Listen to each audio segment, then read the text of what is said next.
Hi friends, இது உங்கள் Kiran coaching centre. TNUSRB 2025க்கான எஸ்ஐ மற்றும் பிசி ஆன்லைன் டெஸ்ட் பேட்ச் வர டிசம்பர் மாதம் 10ஆம் தேதி ஸ்டார்ட் பண்ண போகிறோம். இதுக்கப்புறம் நான் படிக்க போகிறேன், இல்லை ஆல்ரெடி படிச்சுன்னு இருக்கிறேன், யாராக இருந்தாலும் சரி எங்களுடைய டெஸ்ட் பேட்சை நீங்கள் கரெக்டாக ஃபாலோ பண்ணியிருந்தீங்கன்னா கன்ஃபார்மாக சக்ஸஸ் அடையலாம். ஏன்னா எங்களுடைய செயல்பாடுகள் எப்படி இருக்கும், நாங்கள் என்னுடைய ஷெடியூல்ஸு, எங்களுடைய டெஸ்ட்டு, அந்த ப்ரிப்ரேஷன்ஸ் எல்லாமே உங்களுக்கு நான் வீடியோவில் கிளியராக சொல்கிறேன். ஏன்னா நம்ம சிலபஸ் வைஸாக எந்தெந்த சப்ஜெக்ட்டுக்கு வெயிட்டேஜ் கொடுக்கணும், எந்தெந்த சப்ஜெக்டை நம்ம கேர்லெஸ்ஸாக பார்த்தா போதும் அப்படின்ற அளவுக்கு உங்களை சரியான முறையில் வழி நடத்தி போகிற அளவுக்கு டெஸ்ட் பேட்ச் இருக்கும். சைக்காலஜி எல்லாமே சரி தான். அதுவும் சப் இன்ஸ்பெக்டருக்கு இங்கிலீஷ் 10 மார்க் இருக்குது. அப்போ அந்த பேஸ் பண்ணி புக்கில் எந்தெந்த பார்ட்ஸை நம்ம படிக்கணும், எதை படித்தா நம்மளுக்கு கேள்வி வரும். ஏன்னா வளன்னு நம்ம படிக்க தேவையில்ல, ரொம்ப ரொம்ப முக்கியமான பாடம். இதில் படித்தா கண்டிப்பாக ஒரு கேள்வி இருக்குன்னு பார்த்தீங்களா, அது மாதிரி உங்களுக்கு நாங்கள் டெஸ்ட்டை கண்டக்ட் பண்ணுறதுக்கு எல்லா ப்ரிப்ரேஷனும் ஸ்டார்ட் பண்ணுகிறோம். 10ஆம் தேதியிலேருந்து ஸ்டார்ட் ஆக போகுது. நான் இதை பற்றின ஃபுல் வீடியோ உங்களுக்கு அடுத்த வீடியோவில் போடுறேன். இப்போ இம்பார்ட்டன்ட் ஜிகே அப்படின்னு சொல்லிட்டு ஒவ்வொரு நாளும் ரொம்ப ரொம்ப முக்கியமான ஒரு 5 to 10 கொஷின்ஸ் நம்ம வீடியோ போடுறோம். அதில் இன்றைக்கி டே 2. வாங்க என்னென்ன கேள்வி இருக்குன்னு பார்ப்போம். ஃபஸ்ட்டு கேள்வி, பாசிச கட்சி தொடங்கப்பட்ட ஆண்டு. பாசிச கட்சி தொடங்கப்பட்ட ஆண்டு. ஆக்சுவலாக இந்த பாசிச கட்சியை தொடங்கினவர் யார் அதுவும் தெரியணும். ஒரு கேள்விக்குள்ளே இருந்து தான் நம்ம எல்லா விஷயத்தையும் எடுக்கணும். இப்போ பாசிச கட்சி தொடங்கப்பட்ட ஆண்டு அப்படின்னா ஆப்ஷன் சி 1919. இதை யார் தொடங்கினது அப்படின்னு பார்த்தீங்கன்னா முசோலினி. பாசிச கட்சியை தொடங்கினவர் முசோலினி. இதில் 2 கொஷின் அடங்கிடுச்சா?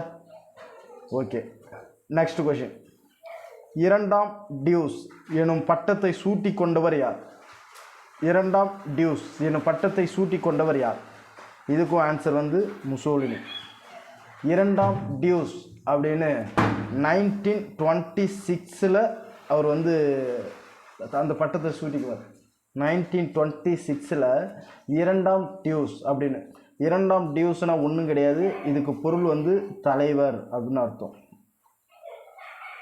2ஆம் டியூஸுக்கு என்ன பொருள்னா தலைவர் அப்படின்னு அர்த்தம். 3வது கொஸ்டின் பாருங்கள். புரட்சிகர இளைஞர் இயக்கம் என்னும் அமைப்பை நிறுவியவர் யார்? ரொம்ப முக்கியமான கொஷின்ஸ் இது.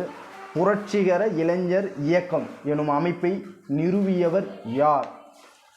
இதுக்கு ஆப்ஷன் டி ஓசி மீன். டி ஓசி மீன். அதாவது 1925 இந்த அமைப்பை நிறுவியிருப்பார். 1925 புரட்சிகர இளைஞர் இயக்கம் என்னும் அமைப்பை போய் நிறுவியிருப்பார். எங்கன்னா மாஸ்கோவில் போய் நிறுவியிருப்பார். மாஸ்கோவுக்கு போயிருப்பார். அப்போ அங்கே 1925 புரட்சிகர இளைஞர் இயக்கம் அப்படின்ற அமைப்பை நிறுவனவர் இவர் தான், ஹோ சி மின். 4வது கொஸ்டின் பாருங்கள். பொருளாதார பெருமந்தம் ஏற்பட்ட ஆண்டு. எந்த ஆண்டு ஏற்பட்டது? ரொம்ப ரொம்ப அடிக்கடிக்கு இந்த கொஷனில் கேட்டுக்கினே இருக்கிறாங்க. 1929 பி ஆப்ஷன்.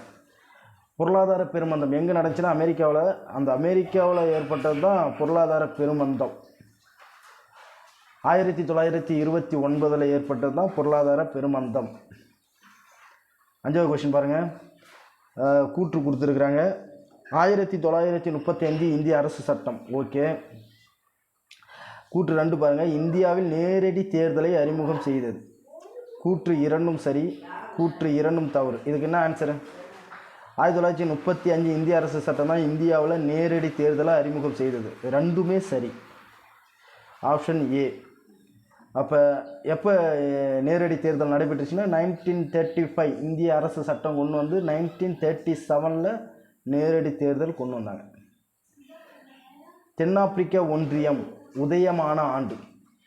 தென்னாப்பிரிக்கா ஒன்றியம் உதயமான ஆண்டு 1910. Option A.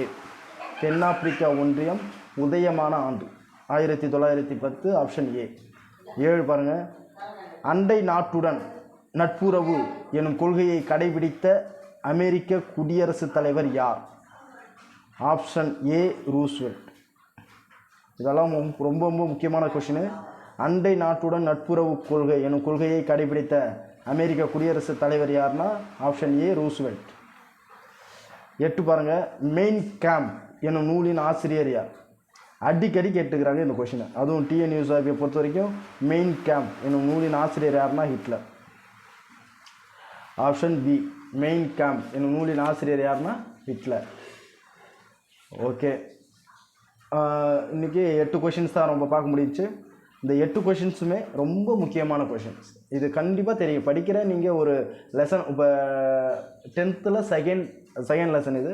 இப்போ இந்த லெசனில் படிக்கிறீங்கன்னா நான் இப்போ கேட்ட கேள்விக்கு உங்களுக்கு கன்ஃபார்ம் ஆன்சர் தெரிஞ்சிருக்கணும். அப்படி தெரிஞ்சால் தான் அந்த பாடத்தை படித்ததுக்கான ஒரு அர்த்தமே. அதனால் இது மாதிரி டெய்லியுமே நான் உங்களுக்கு வந்து இம்பார்ட்டன்ட் ஜிகேன்னு ஒரு ஃபோல்டரே வச்சுருக்கிறோம். அதே மாதிரி டெஸ்ட் பேட்ச் அடுத்த நெக்ஸ்ட் வீடியோவில் எங்களுடைய ப்ராசஸ் எப்படி இருக்குது அப்படின்னு சொல்லிட்டு நாங்கள் போடுறோம். தொடர்ந்து எங்களுடைய சேனலை பாருங்கள், உங்கள் ஃப்ரெண்ட்ஸுக்கெல்லாம் ஷேர் பண்ணுங்கள். ஏன்னா இதில் பயனடைய போகிறவங்க நிறைய பேர், அதில் நீங்களும் ஒரு ஆளாக இருக்கணும் தான் எங்களுடைய ஆசை. நன்றி.